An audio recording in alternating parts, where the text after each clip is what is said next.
I'm Debbie Davis from babylady.co.uk, and as part of our how-to section on our new channel on YouTube, we're doing a series of videos to show you the most commonly asked questions regarding things that you have purchased, things that you might need help with, things that maybe you can't get into store.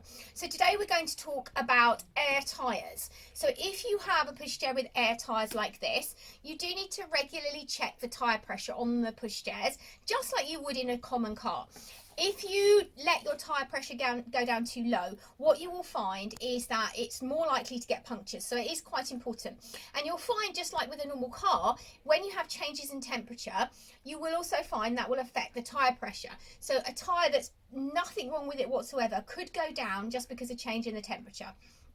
Your manufacturer's instruction booklet will give you an idea of what PSI you should have your tyres pumped up to, and that will vary from brand to brand, so do check your instruction manual for this information.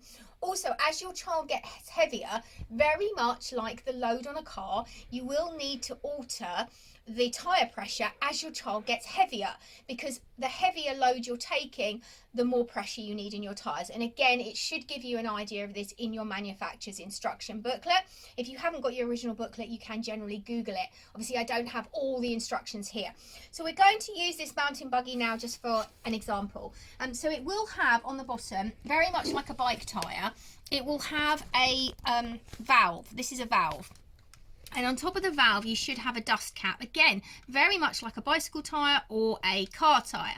So if you want to check your tyre pressure, we would recommend investing in a foot pump. The reason we recommend investing in a foot pump is that it's a good way of checking your tyre pressures. And it's very important that your tyre pressures are the same all the way around. If you have your tyre pressure higher on one side than the other, you will tend to get pull to one way or the other.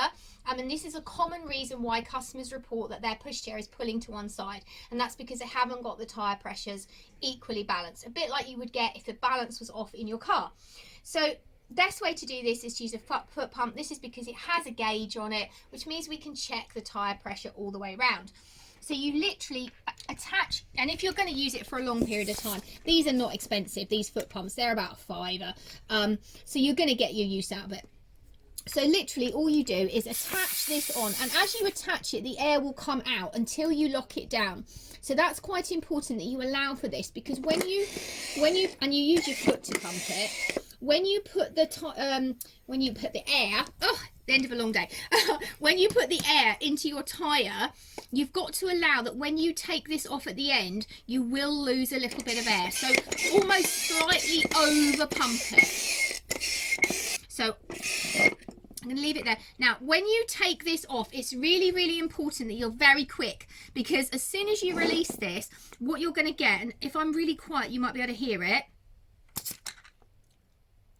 So you need to get that off quite quickly, because, and if I just show you in reverse, if we take it off really slowly, can you hear how much air is coming out of that tyre? You're losing, every time you do it, all that air, which means your tyre now, look, your tyre's gone really squidgy. So when you take this off, I'm going to pump it back up again. Can you see the difference? Now I've pumped that up. Now, ready? That's what you want to do as quickly as you can, and that will keep your air inflated. And then just put your dust cap back on. The reason it's quite good to put your dust cap on is inside here you've got a little valve screw, and if that works loose, you can end up losing air pressure from that. So that is how to put air into an air tyre and keep it inflated correctly. If you have any questions on this video, or you need any further instruction, do message us at babylady.co.uk. And if you like this video, do click on the button to subscribe to the rest of our channel. Thank you for watching today.